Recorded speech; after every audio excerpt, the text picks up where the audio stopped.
You're watching this video right now because there's something in the back of your mind eating away at you.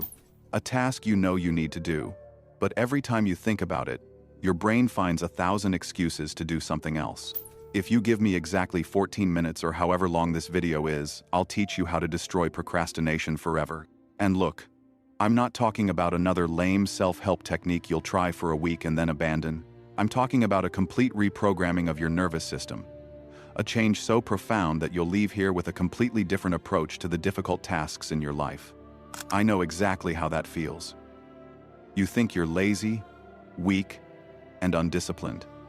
But get ready to discover a mind-blowing truth. Procrastination has nothing to do with willpower. It's about a system in your brain that's completely out of whack. And if you give me your full attention right now, no pausing, no checking your phone, no doing anything else, I guarantee you'll leave here knowing how to change these neurological patterns once and for all. But before we get to the video, I ask that you subscribe to the channel, like the video to help the channel reach more people, and turn on the notification bell so you don't miss future content. Now, back to the video. Chapter 1. Destroying the biggest lie. Let me start by destroying the biggest lie you tell yourself every day. I procrastinate because I'm lazy. Absolutely false. Procrastination isn't laziness. In fact, it's more like a specific type of disguised fear that's sabotaging your life without you even realizing it. I'm going to explain exactly what happens in your brain when you avoid an important task, because understanding this will change your life forever. There's a tiny region in your brain called the amygdala. It's the size of a walnut, but it controls virtually everything you do or don't do. This region has been programmed by millions of years of evolution with a single mission: to detect threats and keep you alive. But here's the problem. Your amygdala is stupid. It can't distinguish between facing a hungry lion on the African savanna or having to meet your targets at work. To it, both represent the same level of mortal danger. When you think about that presentation you need to prepare, that project that's 3 weeks late, or that difficult conversation you need to have with your boss, this primitive region of your brain triggers a deafening alarm. Danger! Run now, or you will die. And then your prefrontal cortex, the most evolved and rational part of your brain, which should be your ally, becomes your worst enemy. It blindly obeys the amygdala's alarm and begins creating the most elaborate and convincing excuses you've ever heard. I don't have enough time to do this properly right now. I need to do more research before I start. I'll do it when I'm more inspired. Today isn't the ideal day. I'll leave it for tomorrow. According to a study conducted by researchers at the University of Rochester, these excuses that seem so logical and rational aren't actually rational thoughts. They're rationalizations created to justify a decision your amygdala made long ago: to run away. A neuroscientist with over 20 years of experience in human behavior explains, your primitive brain has only one mission to keep you breathing. And for it, anything that is uncertain, uncomfortable, or that could cause any kind of pain is interpreted as a threat to its survival. So it activates your automatic escape mechanism. When you avoid starting that important project, it's not because you don't want to succeed. It's because a primitive part of your brain is whispering poison in your ear. What if you fail miserably? What if you discover you're not as smart as you thought? What if everyone realizes you're a fraud? Better not even try. At least that way you won't be disappointed. This is the first revolutionary point you need to understand. Procrastination is a misconfigured defense mechanism. Your brain isn't trying to sabotage you. It's genuinely trying to protect you from the possibility of failure, judgment, or discomfort. But here's the part no one tells you. And it will completely change how you deal with this. There's a scientifically proven way to reprogram this procrastination system. And in the next few minutes, I'll show you exactly how. Chapter 2. The dopamine secret nobody knows about. To hack your procrastination system, you need to understand the neurobiology behind it all.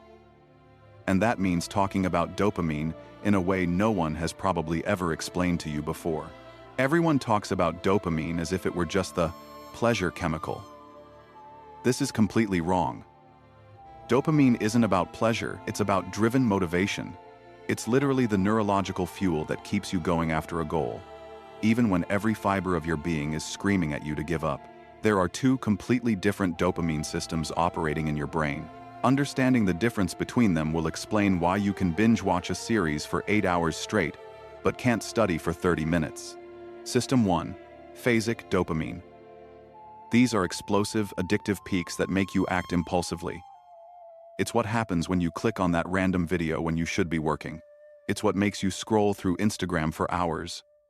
It's what makes you break your diet, drink alcohol, and make unnecessary purchases. System 2. Tonic dopamine. It's the constant, sustained flow that keeps you focused on a task from start to finish. It's this dopamine that makes you pick up a 400-page book and read it to the end. It's what allows you to sit still, maintain attention and motivation, without 1,000 other interesting things distracting you. Here's the problem with chronic procrastinators. Phasic dopamine completely hijacks tonic dopamine. It's like having a garden hose constantly pumping out motivation for your important tasks. But someone keeps turning it off to use it for other, more interesting, immediate tasks. A Stanford University researcher who has been studying neuroplasticity for over a decade explains, the modern brain is constantly bombarded with stimuli that are designed to hijack our reward system. Social media, games, videos, notifications, they're all optimized to generate phasic dopamine spikes. And here's the scary part. Every time you give in to these urges, you're literally reprogramming your brain to prefer instant gratification over focused, productive work. Chapter 3. Naming your fears. I want you to stop for a second and think about that task you're avoiding. Now answer honestly. What's the fear behind it? Afraid of not being good enough?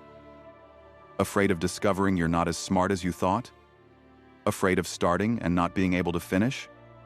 Or fear of being judged by others? Name your fear and write it down. And here's the thing. When you write by hand, you activate a different part of the brain, the motor cortex, in connection with the limbic system. This takes the fear out of the abstract and turns it into something concrete you can face. Unnamed fears are like giant shadows on the wall, keeping you constantly alert. But when you externalize this fear, you transfer the irrational and emotional processing to your logical and rational prefrontal cortex. Naming your fear is the first step to breaking procrastination. Chapter 4. The fear of inaction. Now I'm going to teach you something counterintuitive. How to be afraid of the right thing. Most people are afraid of action. I will teach you to be afraid of inaction. Close your eyes and visualize this with me. 6 months from now, you still haven't done anything about what you're avoiding today. How do you feel? What opportunities have you missed? What version of yourself have you let die? Now fast forward 3 years. Same procrastination, same fears. How is your life? This visualization isn't meant to torture you, but to reconfigure your decision-making. The biggest risk isn't trying and failing. It's never trying and forever wondering, what if? Your brain avoids the immediate pain of getting started, but ignores the gigantic long-term pain. Regret. When you learn to fear inaction more than action, something powerful happens. Procrastinating becomes more painful than taking action. Chapter 5. The dopamine game. Your brain is guided by a few dopaminergic pathways. These pathways control your motivation to perform rewarding tasks. The problem is, the world is full of distractions that hijack your dopamine. That's why you need a strategy. Organize your life like this. One task at a time. Write down just one difficult thing you need to do today. Your brain can't release tonic dopamine for multiple goals at once. Set artificial deadlines. If you think you need 4 hours, give yourself 3. Controlled pressure increases your efficiency. Choose your reward before you begin. Something you truly want, but that you can only receive after completing the task. Remove distractions. Put your phone in another room, close tabs, and turn off notifications. And remember, the reward has to be intentional, not automatic. Netflix isn't a reward if you already watch it out of habit. Social media isn't a reward if you open it out of boredom. Turn fun into a reward earned. This way, the task becomes more engaging and the pleasure of the reward more intense. But be careful, there is a hidden enemy that can sabotage this entire system: perfectionism. Chapter 6. The Hidden Enemy. Perfectionism. Many people think perfectionists are productive. Perfectionism disguises itself as logic. I won't start now because I have an appointment in 2 hours. I need to be inspired to do a good job. The environment isn't perfect. It's not the right time. These thoughts are traps. The truth is, there's no perfect time. Only the moment you decide to start.